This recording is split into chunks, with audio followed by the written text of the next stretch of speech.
What is going on, alpha males? Welcome to the Alpha Male Podcast, the podcast where we talk about what it means to be a man. The right way, made in the image of God, strong, dominant, and in control. We don't apologize for it. Recently did an episode about leveraging technology. Today I'm going to talk about when analog is better, when the old school way is better. Because I think a good, well-balanced modern man ought to be able to do both. I'd submit a modern-day alpha male ought to be able to both go on to Google Earth and plan a route. Also should be able to go out in the woods with a knife. Like, both those things are important. Today we're going to talk about when taking a step back and doing it old school can have some advantages. Also, if you are listening to Alpha Male Podcast on Spotify, and you've listened to it before, I hope that you will scroll down and hit some stars. It seems we got some bad ratings on Alpha Male Podcast, which is fine if somebody genuinely doesn't like the content. I know that sometimes the content is controversial, and saying that men and women are different it is crazily controversial, and that men shouldn't be effeminate, and a bunch of other things. But if you agree with the message and you like it, I hope that you'll scroll down and hit some stars. For my former Marines out there, maybe locate, close with, and destroy the enemy by scrolling down and hitting some stars. If you genuinely like the podcast and you're listening on Spotify, it's a way that you can support and not cost you any money. Gonna put in the bio and then we'll get into the main topic. So, who am I? Who is this person talking to you from across the internet? Why should you listen? First and foremost, I am a Christian, a servant of God, and a follower of Jesus Christ. God has blessed me to do many things in my life where I could do nothing apart from Him. U.S. Marine Corps combat veteran, did a couple of tours in Iraq. As an assaultman after my combat tours, I was an urban warfare instructor for the Marine Corps under Mojave Viper. Also served in the U.S. Army, both full-time and part-time National Guard. Also did several years in law enforcement, LAPD. I worked regular assignments and more specialized assignments. Been a private contractor for a 3-letter government agency.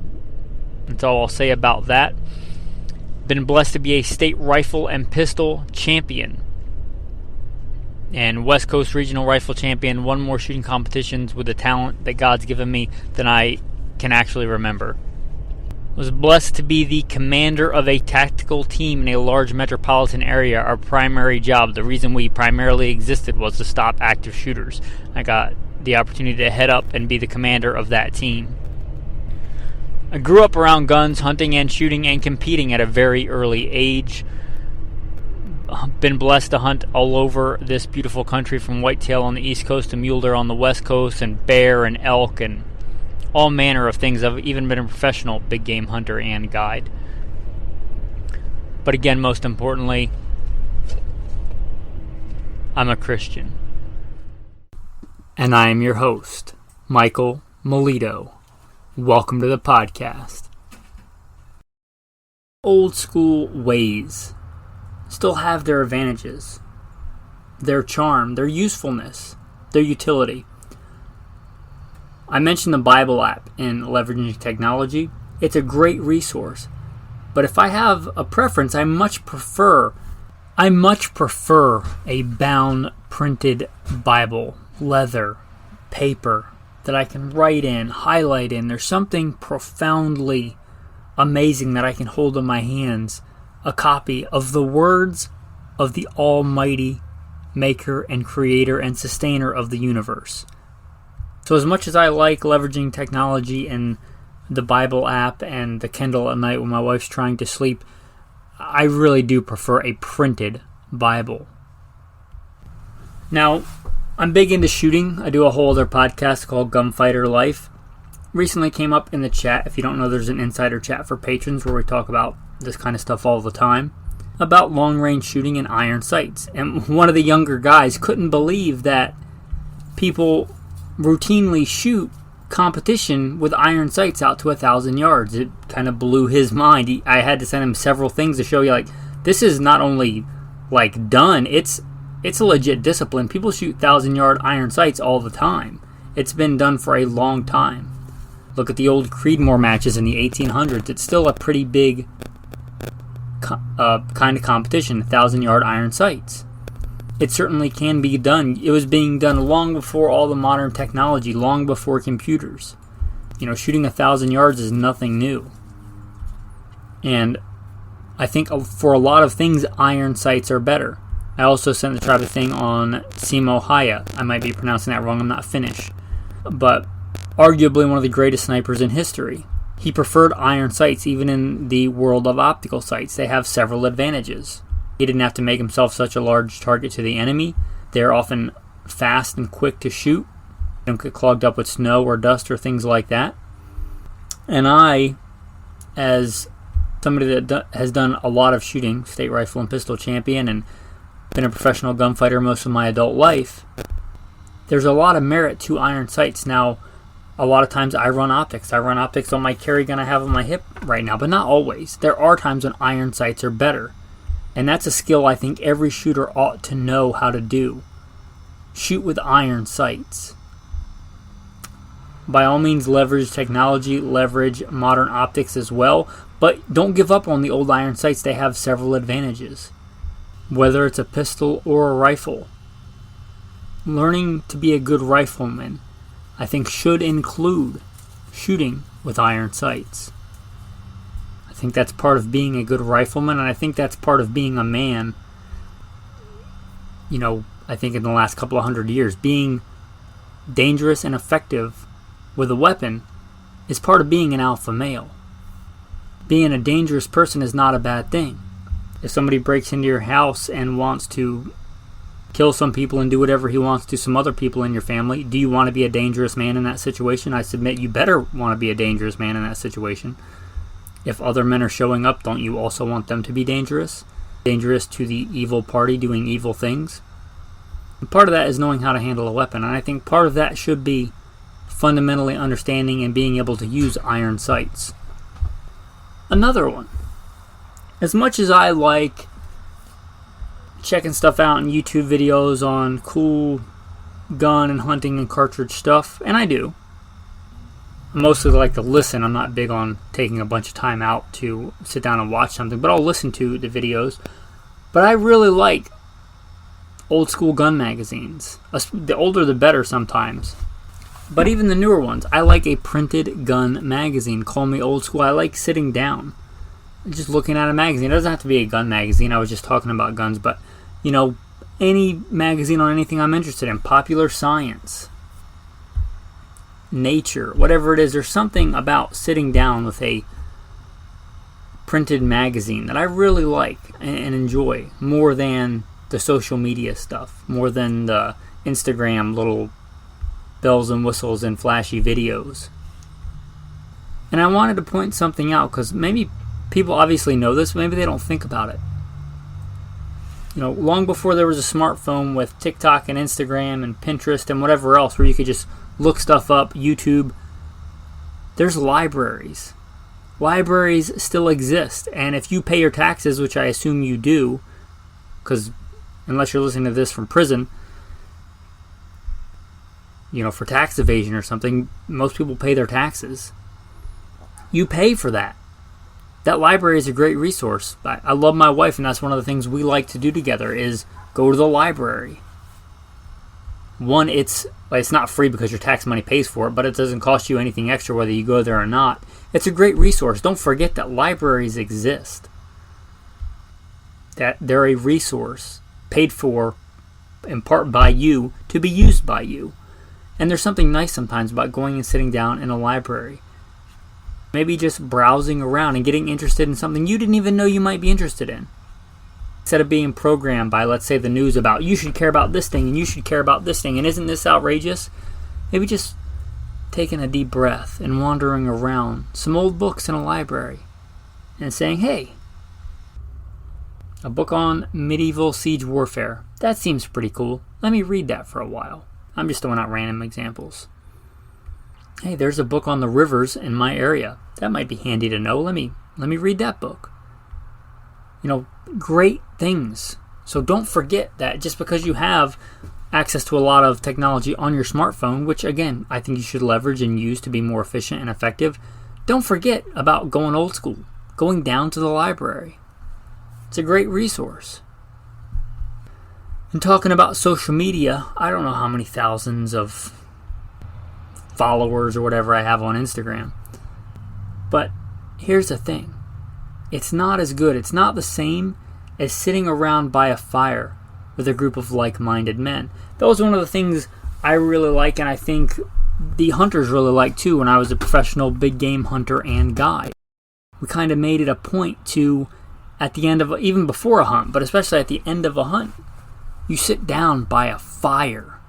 A bunch of men sitting by a fire, talking about the hunt. Something men have done for who knows how long. As nice as social media can be and get us connected and stuff, remember the original kind of social media, a fire, and men sitting around a fire. And I think there's something profoundly manly about that. It doesn't have to be after a hunt. Maybe you don't hunt. Maybe you don't want to hunt. I don't know. I'm a hunter. Me, they kind of go together, by camping, hunting, fishing, and sitting by a fire. Just relaxing and talking after a hard day's work, a hard day's hunt, whatever it is. Now, I think it's a good and healthy thing, especially if you have a nuclear family. I've never really had a nuclear family, but I think it's great if you sit down as a family at the dinner table. But I'm talking as a man, a group of men sitting around a fire, I think is a great thing, and I don't think social media can or ever will replace what that's like. So this is the Alpha Male Podcast. Maybe that's time for you to do that. Invite some people to sit around a fire and just talk and just hang out. Sometimes the old analog, old school ways are better, and I think in this, certainly sitting around a fire with a bunch of like-minded men and talking about the hunt or talking about who knows what, right? Deep philosophical stuff to favorite foods, whatever it is. Just there's something very human and great about that.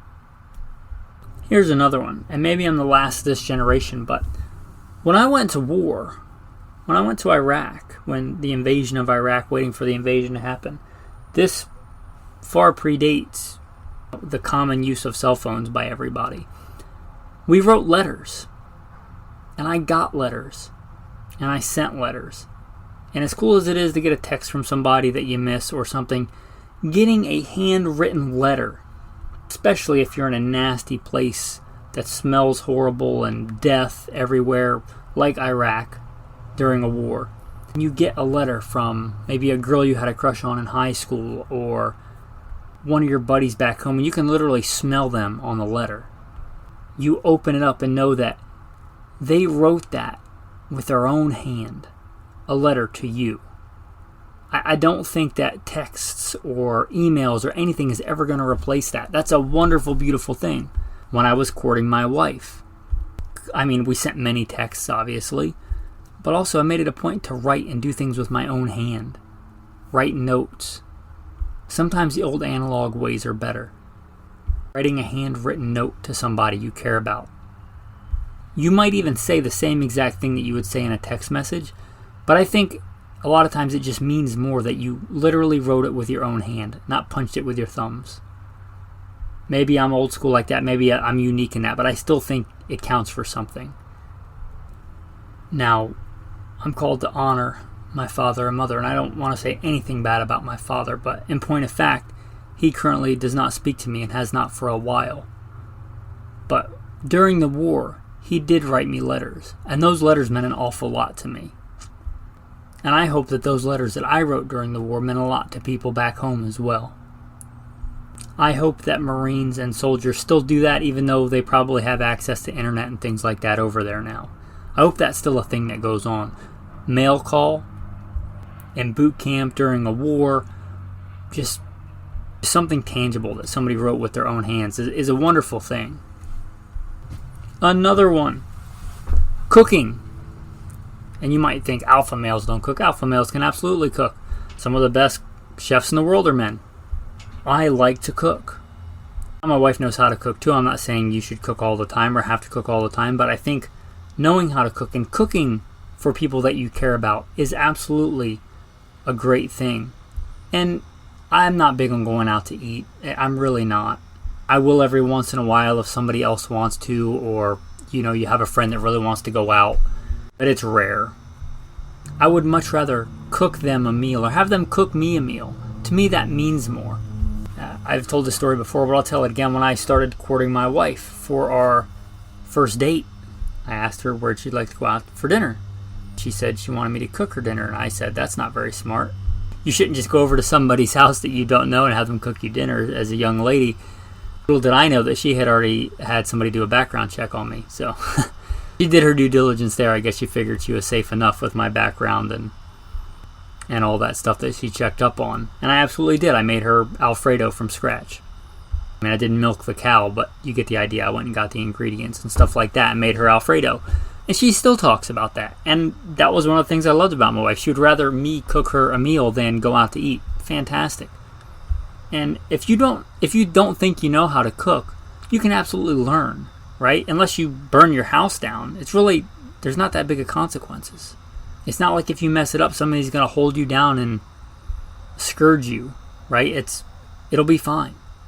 Wrapping it all together, going to, slaying a beast with your own hands and cutting out a nice backstrap, which is one of the things I remember even from childhood that was great. Like slaying a beast and cutting out its backstrap, which is a very tender cut of meat if you don't know, and throwing it on a fire and eating it. Sitting there, maybe reading your Bible, talking with a bunch of guys, waiting for that meat to cook that one of you slayed with your own hands, and cooking it and maybe some other stuff. If you have a nice piece of backstrap and some salt, you don't really need much else. But just sometimes the old school things are better. So as good as technology can be and can be used to leverage and be more efficient, let's not forget about, kicking it old school. There's some very great and human things about that. I often have a hard time. You might imagine I'm an alpha personality. I'm usually go, go, go. The most efficient thing, the most efficient way. I was up editing until maybe midnight last night. But sometimes taking a deep breath and doing stuff old school, analog, is the better way to do it. It's a more fulfilling life sometimes. Not all the time. I'll totally get on Google Earth and plan a route rather than popping out a map and a compass or a Thomas guide. But as nice as it is to get text and stay in touch with people that you wouldn't normally be able to, having people reach out to you from across the world on Instagram, sitting by a fire with a group of men, I don't think anything technology-wise is ever going to replace that.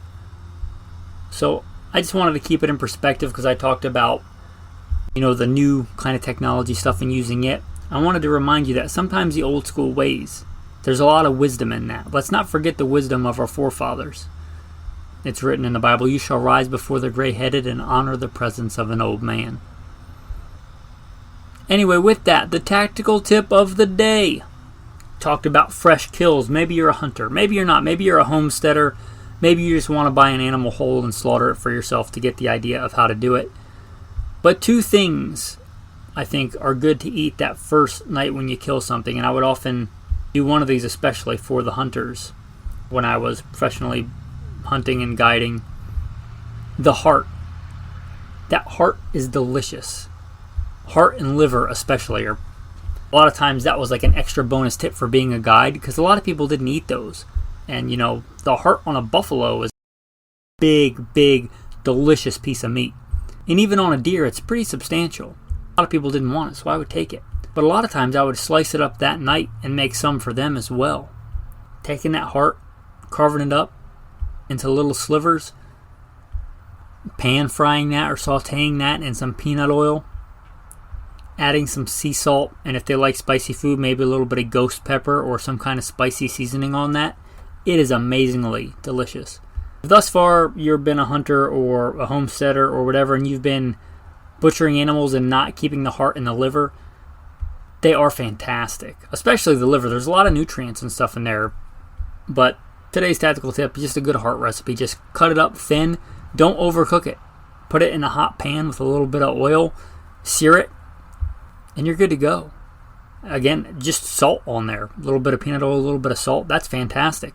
It's good the way it is, but if you want to add some spice, I like spicy food. A little bit of ghost pepper, something like that on there is fantastic. The tactical verse of the day. God resists the proud, but gives grace to the humble. Therefore, humble yourselves under the mighty hand of God, that he may exalt you in due time, casting all your cares upon him, for he cares for you. Be sober, be vigilant, because your adversary the devil walks about like a roaring lion, seeking whom he may devour.